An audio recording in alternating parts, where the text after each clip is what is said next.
बर' live 24 नि स्टुडिय'आव आं जिमि बर' आरो बे समाव मोनसे गेदेर रादाब लानानै फैदों चिरांनिफ्राय। चिराङाव गिख्रंथाव गाग्लोबनाय जाथाय जादों। चिरां रुनिखाथायाव जादों बे गिख्रंथाव गाग्लोबनाय जाथाया आरो गंनै नखराव गाग्लोबदों माखासे सुबुंफोरा। आरो बे चिरांनि रुनिखाथायाव जादों बे गिख्रंथाव गाग्लोबनाय जाथाया। चिरांनि रुनिखाथायाव जादों बे गिख्रंथाव गाग्लोबनाय जाथाय आरो गंनै नखराव गाग्लोबदों माखासे सुबुंफोरा। प्रमद ब्रह्म फादगिरि आरो उमा चन्द्र नार्जारिनि न'आव माखासे सुबुंफोरा गाग्लोबदों आरो बे समाव आबुङै फोरमायगासिनो प्रमद ब्रह्म फादगिरि आरो उमा चन्द्र नार्जारिनि न'आव माखासे सुबुंफोरा गाग्लोबदों आरो नखरनि माइ माइरं न' बां बुफाय बुसि खालामनानै गोबां खहा खालामदों। मैया मोनाबिलिनि 4 रिंगा समाव जायो बे गिख्रंथाव गाग्लोबनाय जाथाया आरो बे गंनै नखराव गिख्रंथावै गाग्लोबदों माखासे सुबुंफोरा। भिजुएलनि दारै नोंथांमोना नुनो मोनगासिनो नखरनि गोबां मुवा बेसाद खहा खालामदों माखासे सुबुंफोरा गाग्लोबनानै। गंनै नखराव गाग्लोबनानै खहा खालामदों माइ माइरं न' बां बुफाय बुसि खालामनानै खहा खालामो माखासे सुबुंफोरा। आरो बे चिरांनि रुनिखाथायाव जादों बे गिख्रंथाव गाग्लोबनाय जाथाया। मैया मोनाबिलिनि 4 रिंगायाव जादों बे गंनै नखराव गाग्लोबनाय जाथाया। प्रमद ब्रह्म फादगिरि आरो उमा चन्द्र नार्जारि बिथांमोननि न'आव जादों बे गाग्लोबनाय जाथाया। प्रमद ब्रह्म फादगिरि आरो उमा चन्द्र नार्जारिया थाइखाजरा आबादारि कअपारेटिभ ससाइटिनि आफादगिरि आरो नेहाथारिमोन।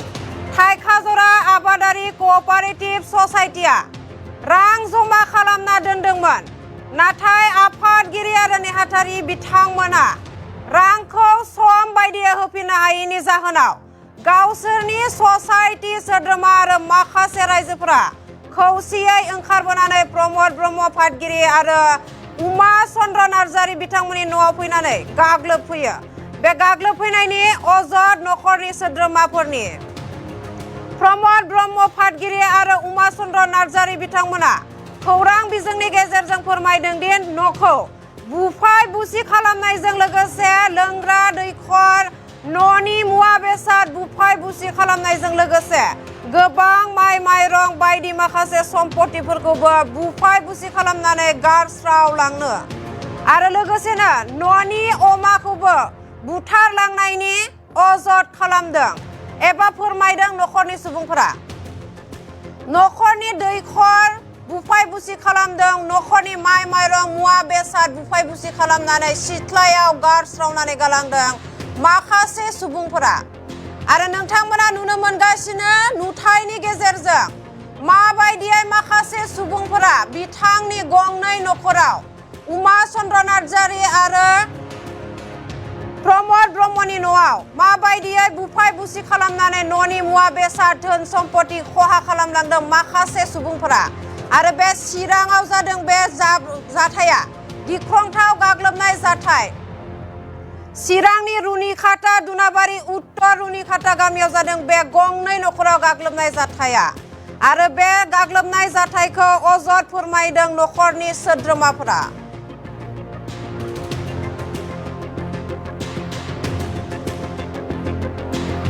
गासिबो बुख्रुबलांजोब्बाय, माइरं थाइरं गासिबो जोस्रावलांजोब्बाय, थौ आरि बुख्रुबजोब्बाय, ओमफ्राय बासन बर्थन गासिबो फुख्रियाव गारसोमलांबाय आरो बे बेटारिखौबो गासिबो दैखराव गारसोमलांजोब्बाय।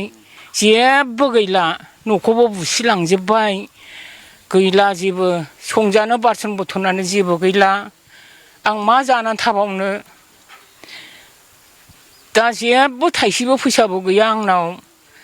न'खौबो जोसिलांजोब्बाय, लेब थसक गासिबो दानसिजोबलांबाय, अमा थमा गासिबो बुथारलांजोब्बाय, बेरा बाथाम गासिबो दानसिजोब्बाय, न' उखुमखौबो गासिबो थिंखौबो दानसिजोब्बाय, जेबो गैला। प्रमद होनो। मानि थाखाय बिदि खालामफैदों रायजोफ्रा नोंसिनि? आं बोरैथो मिथिबावनो, मालायबा मा थाखा लानानै बेबायदि जादों आंथ' मिथियाना आफा। मा घटना मारै मारै खालामनानै थाखा रिन लानानै बिदि खालामदों आं मिथिया, आंनो खिन्थाया। बिसोरो? नोंसोर न'आव गैयामोन रावबो? आं गैयामोन न'आव, आं एसे दस्रायावसो थांदोंमोन। फिसालायालाय? फिसालाबो गैखाया, मैयानो अबावबा थांदों। बिहामजोबो थांदों आं हारसिंसो हराव थादों रावबो गैयामोन आंखौ बुथारलांबाबो मोनोमोन आरो आं हारसिंसो थाबाय थाखादों हराव ओमफ्राय आं बबेनि बुफाय फैदों होननानै बुंदों सोर बुफाय फैग्राफ्रा बबेनि बिसोर थिनालिनिफ्रायनो फैदों बुख्रुबग्राफ्रा सोरखौबा सिनायो हा सोरखौबा सिनायो आं सिनाया आं बारा आंथ' डिउटियावसो दङमोन आं बांद्राय माबाखौबो माबे समाव मा जादों बेखौथ' आं मिथिया जिखुनु जाया जोंनि फादारा बे बुहुर थिनालि थाइखावजरा आबादारि आफादाव माने बियो प्रेसिडेन्ट पदआव दङमोन दा बिनि हिसाबै दा जेनेबा प्रेसिडेन्ट पदआव दं नालाय दा बिसोरनो टाइम लाबाय थादोंमोन दा माखासे जगारबो खालामदोंमोन आङो जगार खालामनानै आवगायनि बाराव 3 लाख थाखाबो आं हरनाय जादोंमोन ओमफ्राय दानियावबो आं माखासे उसुबिदानि थाखाय जेरैखि जायाबाबो समाधान खालामनांगौ होननानै माखासे मेम्बारफोरखौ आङो बुंदोंमोन नोंसोरबो एसे एसे बरनलायदो आं दा 2 लाख थाखाखौ आं मेनेज खालामगोन होननानै आं बिसोरनो खोथा होदोंमोन दा बिसोरो दिहुनाखिसै दा बिसोरो थानायाव थांबाय थानानिफ्राय आं सलुसन लादोंमोन जे मा सिस्टेम खालामनो दा थानाया होनदोंमोन जे एसे नोंसोरो थाखाखौ मेनेज खालामबाव दा बियो टाइम लानानै सल्भ खालामजालांगोन बे खोथाखौ बुंदोंमोन बे हिसाबै आंबो कमिटिखौ प्रेसार होबाय थादोंमोन आफाया जिहेतु प्रेसिडेन्ट हिसाबै पदआव दङमोन दा आं बिफानि जानानै आं सहायखौ खालामदोंमोन दा खालामसेयावबो आंथ' हरगासिनो दंमोन सिगाङावबो आं हरदों 3 लाख थाखा आरो आं नै दाबो हरनो थाखाय आं राजिमोन दिनै बिसोरनि उसुबिदानि थाखायनो आंनि 2 लाख थाखायाबो बिसोरनो खामानि होआखिसै दा आं सानदोंमोन जुदि रायलायलायनानै साननै बा सानथामनि गेजेराव माबा मोनसे सिद्धान्त लाजायोमोन नामा दा बे हिसाबै जुदि खालामोमोनबा आं मोजां मोनगौमोन आरो फैनानै आंनि न'आव जे दिनै आं सय हांगार खालामलांबाय फारसे सफा सियार गैला टिभि गैला दुनियानि न' खिरखि बुफायजोब्बाय सिलिं दंस' खालामबाय टेन्ट हाउसनि मालाहा 2 लाख थाखानि टेन्ट हाउस दंमोन बेबो सियारबो गैला टेबोलबो गैला डेस्क गैला डेक्सि बाल्थिं बेफोर बुस्थुआ मोनसेबो गैला ओमफ्राय आंहा दंमोन माबा सलार दंमोन सलाराबो गैला बेटारियाबो गैला टिभियाबो गैला वाइफाइबो गैला एभ्रिथिं आंना कारेन्टआबो डेमेज अबा लाइटआनो जाला ओमफ्राय दाना आंनि बियानै बियो माने डिलारनि खामानि मावोमोन नालाय बिबौनिखौनो दा बियो मोनसे मबाइल दंमोन मबाइलखौ माने सेख'नानै मबाइलखौ बुख्रुबबाय आनिफ्राय जाहैबाय मानसिखौबो सोबादों जाहैबाय बेबायदि आरोखि बेबायदि खालामनाङामोन आं बेखौ दुखु मोनदों बिसोरो जुदि मोजाङै मोनसे टाइम होलांनो हायोमोन नोंसोरो एथ' दिननि गेजेराव ओरैबायदि डिसिसन ला बेक्तिगत जोङो आयेननि राहा लानाय जागोन बेफोरखौ जायोमोन खिन्थु बिसोरो दिनै आयेननि राहा लायाखै खुनु केस होआखै नांगौबा बिसोर केस होमोन